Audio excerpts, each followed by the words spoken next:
you're sad, and smile when you're happy. You eat when you're hungry. What a simple life. You go to bed when you're sleepy. You dance when you feel like it. You show the middle finger when you don't give a damn. What a simple life. Hai semuanya, selamat datang di Mavandam Channel.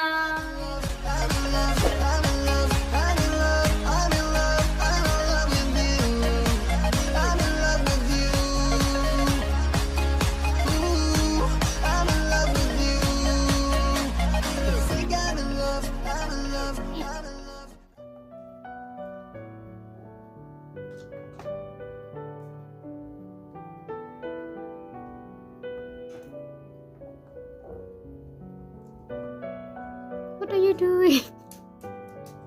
What are you doing? You want to go with us in the car? Yeah? What is that? It's the wheel.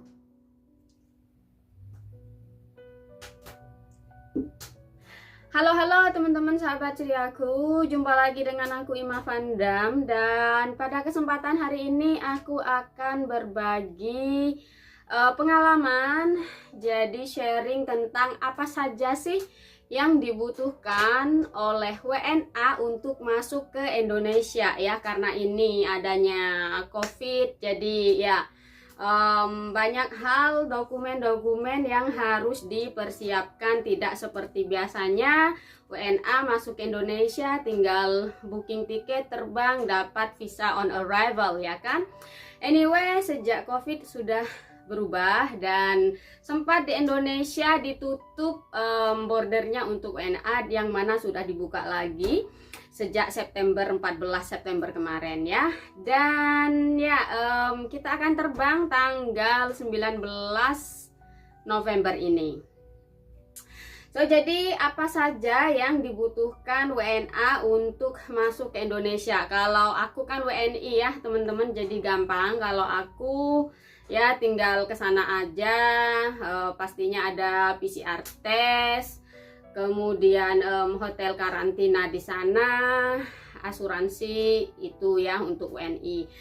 Tapi di sini aku akan berbagi bagaimana kalau WNA ya, berhubung suami aku adalah WNA.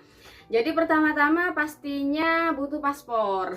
Dan sebelum masuk ke Indonesia sekarang WNA itu harus buat visa, dimana visanya itu namanya B112A ataupun bisnis visa. Jadi bisnis visa ini ada beberapa jenis. Ada bisnis visa itu yang sosial budaya, ada bisnis visa itu yang bisnis gitu ya, untuk kepentingan tertentu. Untuk buat bisnis visa ini pastinya sebenarnya bisa lewat imigrasi Indonesia, di websitenya, apply di sana. Tetapi kita nggak mau ribet, dan untuk itu kita pakai agent namanya Let's Move Indonesia, yang mana kantornya ada di Jakarta dan juga ada di Bali. Agentnya sangat bagus sekali, bisa bahasa Inggris, bisa bahasa Indonesia, sehingga sangat gampang untuk komunikasi, dan menurut aku tidak mahal.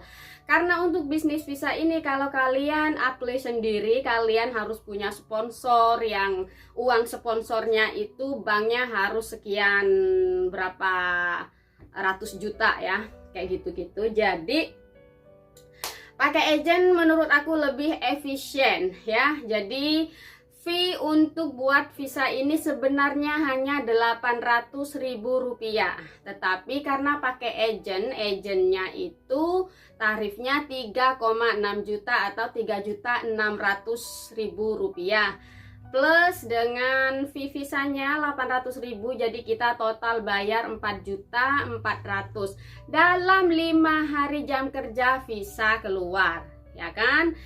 Ya, memang ada banyak dokumen yang harus diisi, tetapi istilahnya formulirnya dikirim oleh agennya ke email kita, kita isi, kemudian kita kirim balik, kemudian kita bayar, dan udah gitu. Nah, jadi bisnis visa ini berlaku 3 bulan ya, jadi bisa jedanya itu 3 bulan sejak dikeluarin, bisa dipakai selama istilahnya keluarnya bulan Oktober. Jadi Oktober, November, Desember bisa dipakai hingga umpamanya bulan Novembernya belum sempat ke Indonesia, Desembernya itu masih bisa dipakai. Jadi jedanya itu 3 bulan berhubung ada COVID sepertinya ya. Nah, ketika sekali pakai itu single entry masuk ke Indonesia, nanti dapat kitas atau kartu identitas sementara ya. Dan visa bisnis ini bisa dipakai hingga 6 bulan di Indonesia. Jadi pertama kali masuk ke Indonesia nanti dapat 60 hari pertama, tetapi bisa di-extend atau diperpanjang hingga total di Indonesianya bisa 6 bulan gitu ya. Anyway, bisnis visa suamiku sudah oke, dan menjelang keberangkatan kita nanti agennya akan mengirim invitation letter ya, surat invitasi dari sana gitu kan.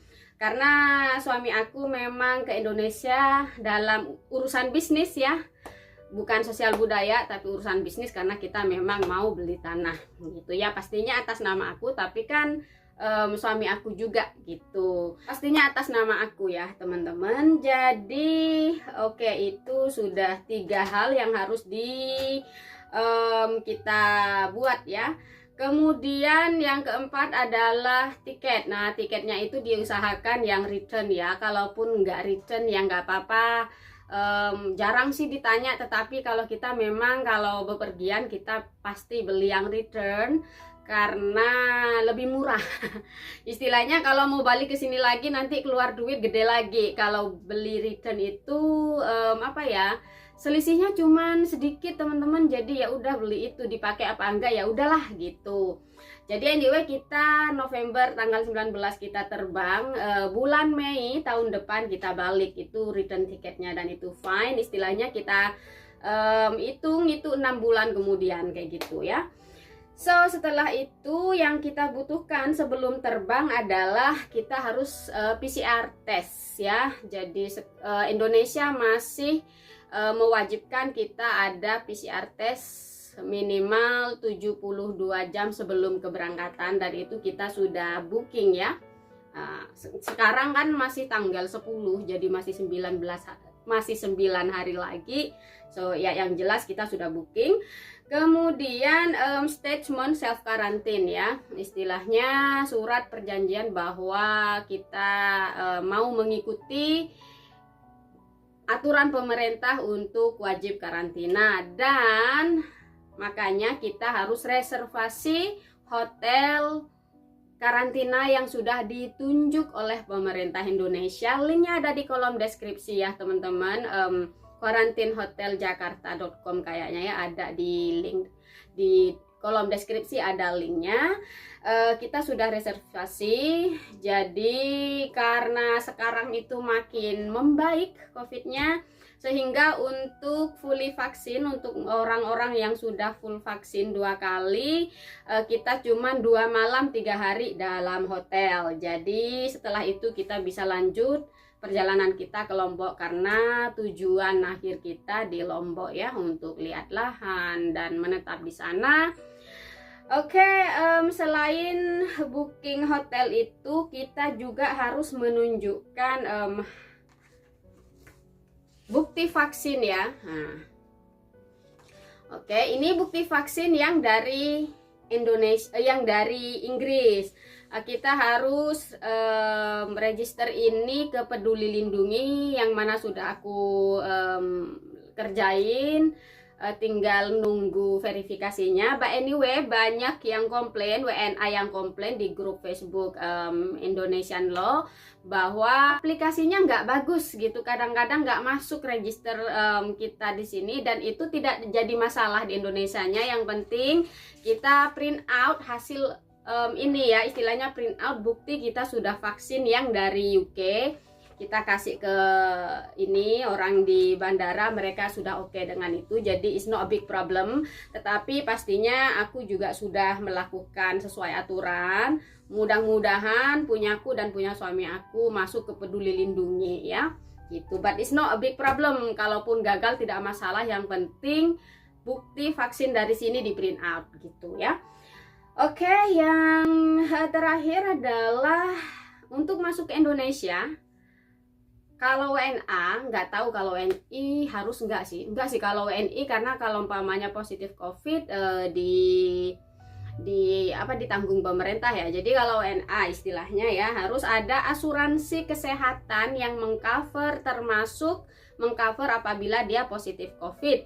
Itu minimal harus cover hingga 100.000 US dollar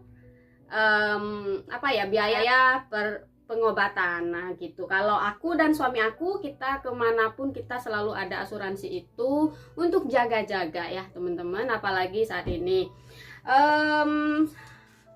Di sini ya ini semua dokumen suami aku dan aku untuk terbang ke Indonesia, dan yang ini adalah asuransi ya. Jadi asuransi di sini ada nama suami aku, ada aku, karena suami aku selalu jaga-jaga, orangnya sadar diri. Kalau kita kenapa-napa ada asuransi itu lebih baik daripada kita tidak ada asuransi, buat jaga-jaga. Tetapi so far kita nggak pernah kenapa-napa. Nah, asuransi kami di sini bukan cuman mengcover 100.000 biaya perobatan ya. Kalau aturan pemerintah Indonesia minta minimal 100.000 US dollar ya, dolar Amerika. Punya kita mengcover hingga 20 juta pound, bukan US dollar. Jadi lebih banyak covernya dari asuransi kita itu mengcover lebih banyak, lebih dari 100.000 dolar. So baiklah teman-teman, terima kasih sudah nonton, semoga bermanfaat vlog hari ini, sharingku tentang bagaimana cara masuk ke Indonesia.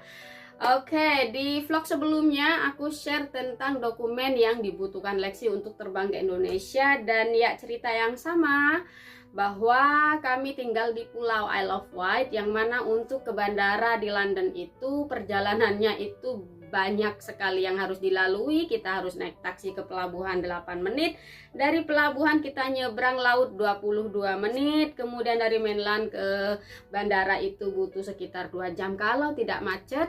Tetapi kalau jam macet bisa 2,5 sampai 4 jam ya istilahnya. Untuk jaga-jaga maka kita booking hotel di dekat bandara London. Jadi kita akan berangkat tanggal 18 nanti ke sana, sekalian PCR test.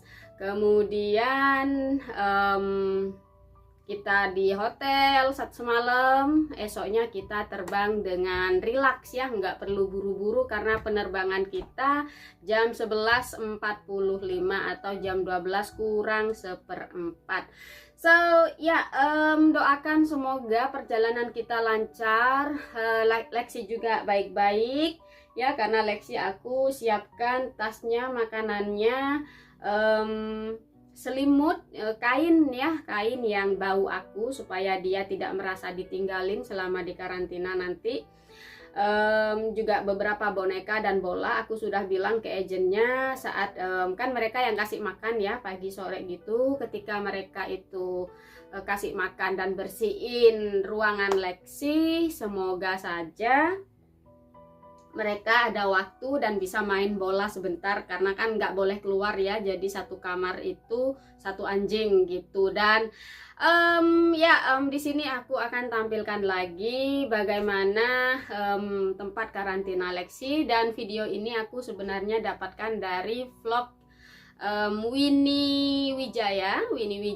Dia dari Amerika terbang ke Jakarta bawa anjingnya, dan dia share tentang pengalamannya, dan dari dialah aku mendapatkan informasi seputar peranjingan untuk dari luar Indonesia untuk masuk ke Indonesia. Dan baiklah teman-teman, terima kasih sudah nonton, semoga bermanfaat dan salam ceria.